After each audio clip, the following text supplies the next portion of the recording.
Welcome to the deep dive.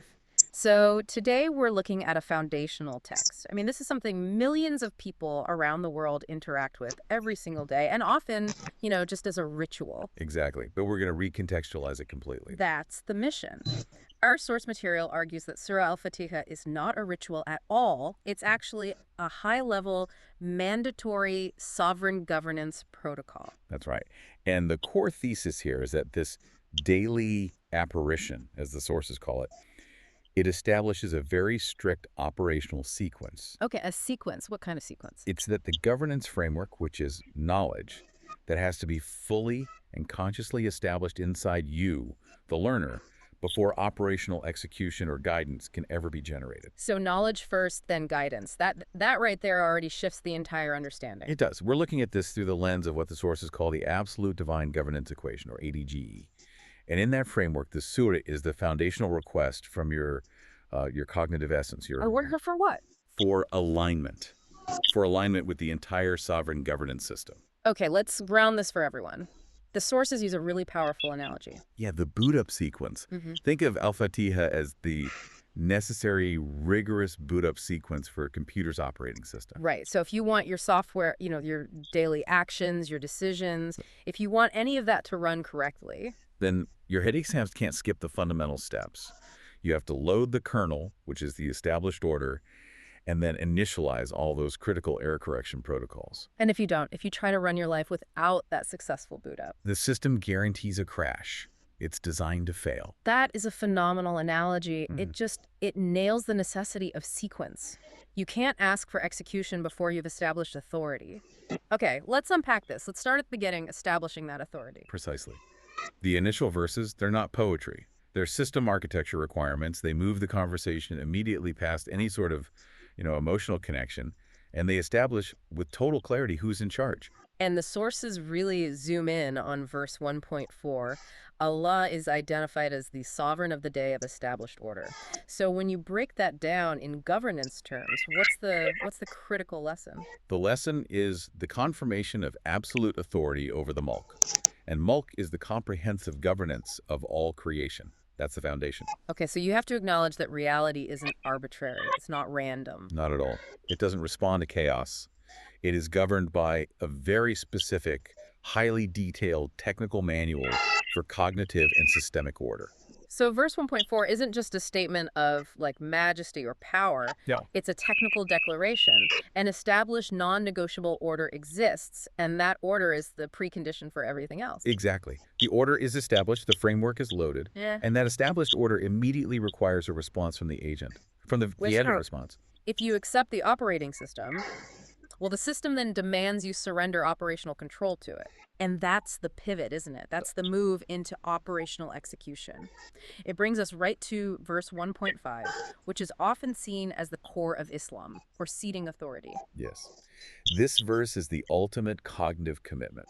The agent, you accept the divine as the exclusive source of all knowledge and all guidance. Which means your system can't be running parallel operating systems. No, it has to be singularly dedicated to the technical manual. Yay, let's pause there for a second. The source material argues this daily recitation forces us to actively move away from what it calls faulty rational thinking, or RT, Right. and toward the stability of the governance system, the Deen. But, isn't rational thinking the cornerstone of modern life? How does this framework distinguish between, necessary analysis and faulty thinking? This is the necessary tension. The sources define rational thinking as faulty when it operates outside the established governance framework. It's analysis based on insufficient data, on subjective bias, on incomplete system knowledge. So RT says, I see this, therefore I know the answer. Exactly. Whereas Dean, the governance system, says, I understand the foundational order, therefore I can ask the sovereign for the mandated solution. Okay, so RT is like an operating system running on corrupted internal drivers. It's just constantly generating errors because it's using self-derived, unverified data. That's a perfect analogy. Okay. And the Dean is the verified, constantly updated, secure operating environment. And once you commit to that secure environment, the very next verse gives you the how. It immediately gives you the methodology for staying in compliance, yes. The sources redefine the request for the straight path in verse 1.6 as a methodology for self-correction. In pure governance terms, this is the operational procedure, the theta text. It's what you need for system maintenance. You need it because even after you cede authority, your system is constantly bombarded by what the sources call bias noise. The symbol is debar. And that bias noise, they bar daily. It's the systemic misalignment, right? It's the internal chatter, the cognitive interference. The subjective wants, the old habits from faulty RT trying to creep back in. For example, teat filet is that sudden, disproportionate emotional reaction you have to a small piece of bad news. Where your system just goes into panic mode. Right, even though the external facts don't justify it, that internal noise is precisely what the methodology, the text, is designed to minimize. So it's like a daily maintenance patch. You have to actively run it to reduce that cognitive friction so your system doesn't drift out of alignment. You have to. Yeah. And if you, the agent, successfully follow that methodology, if the PTEX NAPT aligns and minimizes that noise, that torde there is a defined, quantifiable output. And that brings us to verse 1.7, the bestowal of favor. The sources argue this isn't just a vague blessing. It represents the attainment of Iman, safety and security. Yes, and I think this is a critical difference for you to grasp. We often treat Iman as a subjective feeling, a belief. Right, like an emotion. But here, it's framed as something measurable. Exactly. Even here is not a subjective feeling. It is the quantifiable output of a feast NAS successfully executing the divinely governed protocol. So if the boot up sequence completes, the procedures are followed, the bias noise is minimized.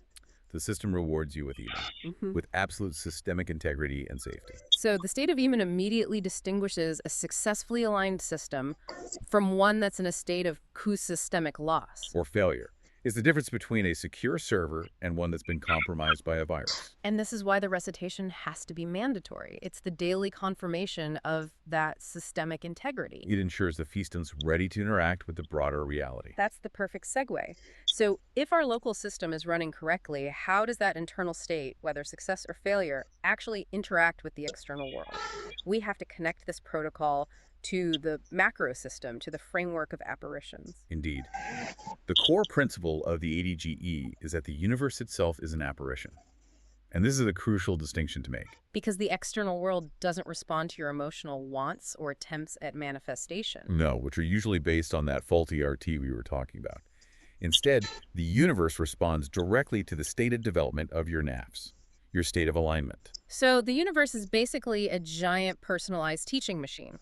It's designed to expose or correct the faults in your staffs. So physical outcomes, whether it's a sudden success or a personal disaster, they are merely governed apparitions. They're lessons. They are lessons designed to force the NAFs to learn a specific governance principle. The sources use this incredible metaphor. The physical outcome is the SHU husk. The husk. It's the truthful, tangible surface of the event, but the thing you're meant to extract, the actual independent truth that is the ashok juice. The husk and the juice. We have to see that distinction. Let's use the specific example from the source material, Dr. Joe's accident, the broken vertebrae. Absolutely. That's a visceral way to understand it. The broken vertebrae, the pain, the physical trauma, all of that is the SHU husk.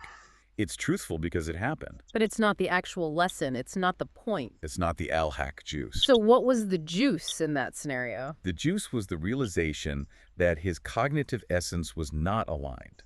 It was too reliant on RT. The injury was a governed apparition, decreed to force his fistnavs into a state the sources call alat. And here, all it is redefined. It's not ritual prayer. No, it's searing or oppressing.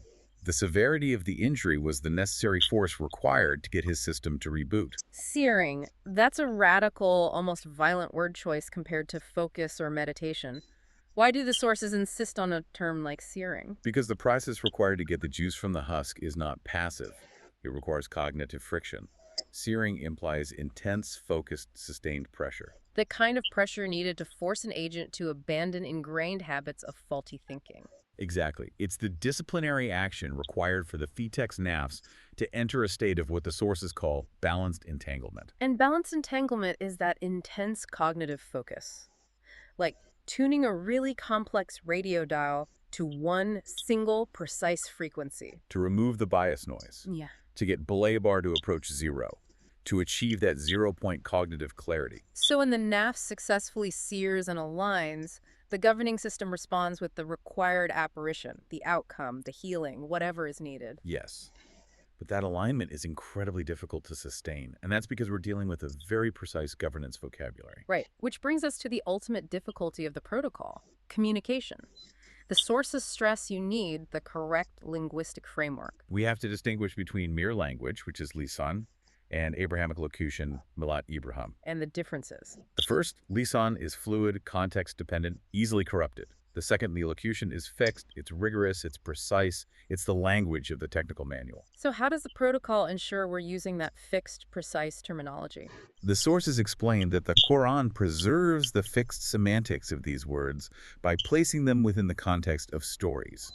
The narratives act as a repository for this divine lexicon. So, if you're reading the language outside of that fixed context, if you try to define the terms using your own rational thinking, You lose the fixed meaning. You lose the alignment. that makes the process of learning this sound deliberately difficult. It is. The sources explicitly state that the difficulty, the use error, is a necessary design feature. This cognitive friction is mandatory Why? because it's what removes the rock status of the uncut diamond. Your friction achieves the brilliance of correct locution. You can't achieve higher communication with the sovereign system until that friction polishes the naves. So, the pain or frustration you feel when you're wrestling with these complex, counterintuitive concepts, that isn't a sign to stop. No, it's confirmation that the system is working. It's the necessary heat of the searing process. You can't reach use or ease without first experiencing user, the hardship of cognitive correction. So, what this all means for the daily practice of reciting Al Fatiha is it's not a passive ritual, not at all. It's a daily, mandatory, sovereign protocol.